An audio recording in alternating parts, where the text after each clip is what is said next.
জয় জগন্নাথ জয় কৃষ্ণ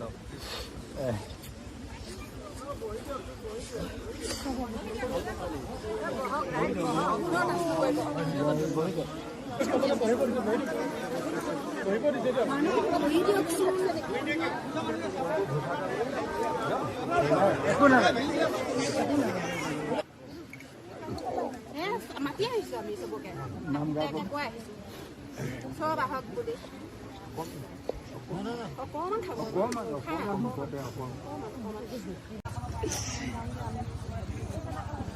বাকী এতিয়া তোমাৰ কেনেকুৱা অনুভৱ হৈ আছে?